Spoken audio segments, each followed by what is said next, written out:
السلام عليكم بنات، إن شاء الله كامل راكم بخير. هذا أول فيديو في سلسلة روتيني لتعطير الجسم. يوجد لكم 3 طرق لتعطير الجسم خاصة للعرائس. في الفيديوهات القادمة غنقول لكم كيف تشروا العطر المفضل لكم بأرخص الأثمان، أيضا نصائح قبل ما تشروا أي عطر وكل ما يتعلق بروتين تعطير الجسم. أول طريقة تعتمد على الشب، هذا هو شكله. ناخذوه نطحنوه جيدا ونغربلوه، لازم يكون بودرة.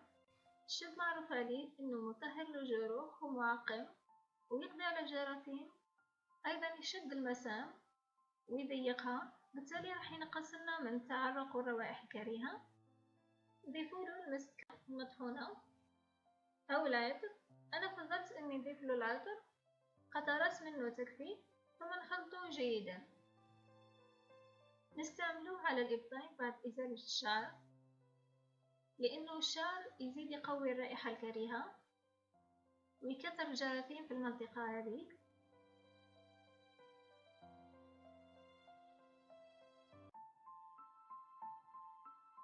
طريقة ثانية للأشخاص اللي ما يتوفرش عندهم الشب، يقدروا يستعملوا ملعقتين كبيرتين من النشا المطحون وملعقة صغيرة من بيكربونات.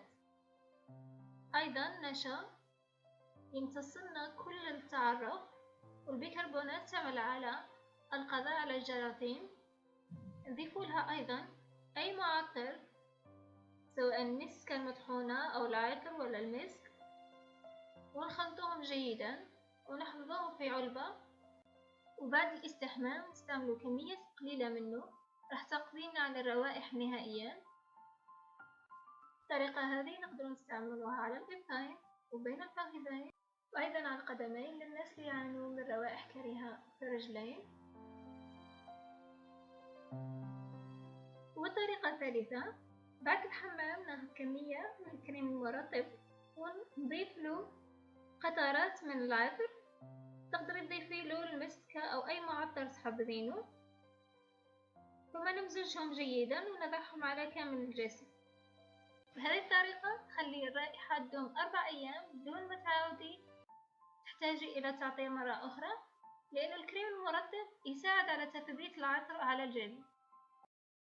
إلى اللقاء في فيديو آخر إن شاء الله. إذا عجبكم الفيديو اعملوا لنا لايك وشير للحلقة، واشتركوا في القناة وضغطوا على الجرس حتى يصلكم الجديد. سلام لؤلؤاتي الجميلات.